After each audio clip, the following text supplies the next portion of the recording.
Do not get this sketchbook, it's fallen apart on me so many times.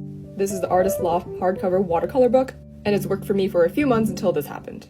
Right now, I'm using the Paul Rubens watercolor journal, and it's worked really well for me. But also, everyone's been asking me what kind of supplies I use for my art, so I'm going to tell you basically all the materials that I've been using recently. Specifically for commissions, I'm using the Strathmore watercolor paper so I can tear it out individually. A big part of my art is using gold ink, so I use the Winsor & Newton gold ink in 30 mils. This is what makes my art look like a storybook, and it's kind of characteristic of my personal style. For watercolors, I really like using the Winsor & Newton Cotton watercolor paint set. It's very transparent, and I kind of get the effect that I want. I don't have specific brushes, but this liner brush allows me to do details. I have a liner brush, and I also have a thicker brush for shading. For flat brushes, I only have 2. They allow me to blend things really, really nicely, especially this really thick one. For ink, I only have 4 different types. These are really waterproof, but the only caveat is that although I get different sizes and they work really well for me, they run out of ink really, really quickly, so you might have to budget for those.